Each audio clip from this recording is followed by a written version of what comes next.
let's go over how to utilize the anchor charts in level 0.5.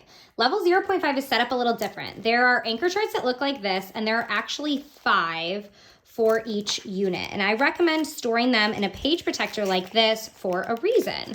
So we have 5 of these anchor charts, and they have the same 6 vocabulary concepts, but they are mixed up, because if we have the same order, then we're going to memorize the order. So they're in a different order. So I recommend putting them in a page protector so you can switch up which one you are using each day.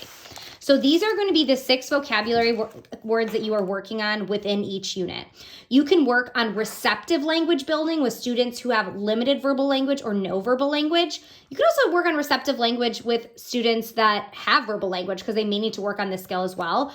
And you can also work on expressive language building. So I'm going to show both examples. So for receptive language building, I'll put like this to the student. Let's say the student's over there. I'm going to say, show me the banana. And he's going to point to the banana. Where's the carrot?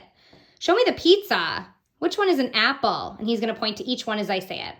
If we're working on expressive language building, I'm going to point to each one and say, what is it? What's that? What's that one? And point to each one and have him name it. So how this is set up is to really be embedded into your daily routine. So at the bottom of each worksheet, there is a little data collection section. So the student will do the worksheet, and what I really like that this data sheet goes like according to the skills on here. So let's say today is September 1st, and our activity page is page 2 in unit 1. This is unit 1 I'm doing for Johnny. And first we're gonna go through the tracing section. So here he's gonna trace the lines, and I can put the level of prompt. Let's say he does it with some gestural prompts. I have to kind of like point to the end. So we're gonna put gestural. Matching, how many correct out of how many total. So there are 2 matching activities. So it's out of 2. And let's say he got both correct. So 2 out of 2. And then we're going to go to the vocabulary. And that's where we'll use this section here.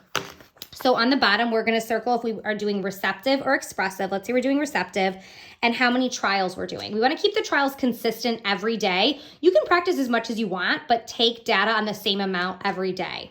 So because there's 6, I'm going to do 12 total trials, so I have the chance to maybe get to each twice. I'm not going to really worry if I get to one 3 times and one of them once. So I'm going to ask him, where's the apple? Show me the carrot. Show me the apple. Touch the bread. And I'm going to do tallies as he's doing it. So I'm going to tally each one if it's correct or incorrect.